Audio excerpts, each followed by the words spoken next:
Welcome to ISR 9 news. ఈ రోజు చిలకలూరిపేట ప్రజాగలం సభలో లావు శ్రీకృష్ణదేవరాయలు బీజేపీ, టీడీపీ, జనసేన కూటమిని బలపరుద్దాం, అప్పుల ఆంధ్రాను సువర్ణాంధ్రగా మారుద్దాం, ఇరిగేషన్ ప్రాజెక్టులను పూర్తి చేసుకుని రాష్ట్రాన్ని సుభిక్షం చేసుకుందాం, యువత ఆశలకు రెక్కలు తోడుగుదాం, ఆంధ్ర యువతకు ఆంధ్రాలోనే ఉపాధి కల్పించుకుందాం, బ్రతుకు బండిని లాగుతున్న మహిళమ్మలకు ఆసరాగా నిలబడి 3 సిలిండర్లు అందించుకుందాం, పెన్షన్ను 4,000 రూపాయలకు పెంచుకుందాం, ముఖ్యంగా దేశ ప్రధాని నరేంద్ర మోదీ గారి చేతుల మీదుగా శంకుస్థాపన జరిగిన ఆంధ్రుల అమరావతిని పూర్తి చేసుకుందాం.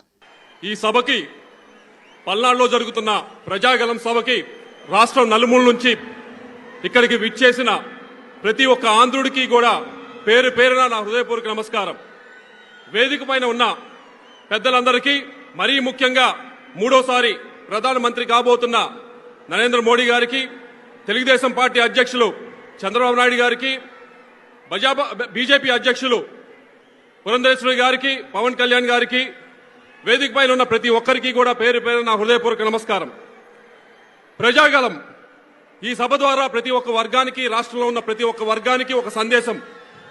రైతులకు, రాష్ట్రంలో ఉన్న ప్రతి ఒక్క రైతుకి కూడా ఈ సంవత్సరం నుంచి 20,000 రూపాయలు ప్రభుత్వం వైపు నుంచి ఇవ్వబోతా ఉన్నాం ఇన్పుట్ సబ్సిడీ కింద. ఆగిపోయిన ప్రతి ఒక్క ఇరిగేషన్ ప్రాజెక్ట్, పోలవరం నుంచి గోదావరి పెన్న అనుసంధానం నుంచి వరికపుడిశాల దాకా ప్రతి ఒక్క ఇరిగేషన్ ప్రాజెక్టు కూడా ఈ వచ్చే 5 సంవత్సరాలు పూర్తి చేయాలనే సంకల్పం.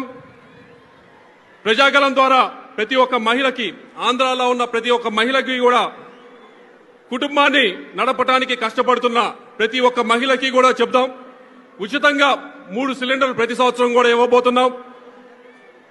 ఆంధ్రాలో ఉన్న ప్రతి ఒక్క యువతకి కూడా చెప్దాం, వారి కలలకు రెక్కలు తొడుగుదాం.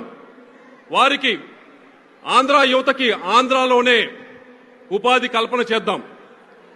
ఆంధ్రాలో ఉన్న ప్రతి ఒక్క బీసీకి కూడా, బీసీ సోదర సోదరీలందరికీ కూడా 50 సంవత్సరాలు దాటిన వెంటనే 4,000 రూపాయల పెన్షన్ ఇచ్చే కార్యక్రమం చేపడదాం. ప్రతి ఒక్క దళిత సోదరులకి కూడా ఏదైతే ఈ 5 సంవత్సరాల్లో ఆగిపోయిన 27 సంక్షేమ కార్యక్రమాలు ఉన్నాయో ప్రతి ఒక్క కార్యక్రమాన్ని కూడా మళ్లీ పునరుద్ధరిద్దాం. వారందరి బతుకుల్లో కూడా వెలుగులు నింపుదాం. చివరగా ప్రధానమంత్రి గారి చేతుల మీదుగా, నరేంద్ర మోడీ గారి చేతుల మీదుగా శంకుస్థాపన చేయబడిన అమరావతి రాజధానిని పనులు మళ్లీ ప్రారంభిద్దాం, అభివృద్ధి చేసుకుందాం. చివరిగా చెప్పేది ఒకటే, అప్పుల ఆంధ్రప్రదేశ్ నుంచి సువర్ణాంధ్రప్రదేశ్గా ఈరోజు ఈ పల్నాడులో జరుగుతున్న ప్రజాగలం ద్వారా ప్రతి ఒక్క ఆంధ్రుడికి చెబుదాం, ఈ కూటమిని బలపరచండి, సువర్ణ ఆంధ్రప్రదేశ్ నిర్మించుకుందామని చెప్పి ప్రతి ఒక్క ఆంధ్రుడికి చెప్తూ నాకు ఈ అవకాశం ప్రసాదించిన ప్రతి ఒక్కరికి కూడా ధన్యవాదాలు సెలవు తీసుకుంటా ఉన్నా.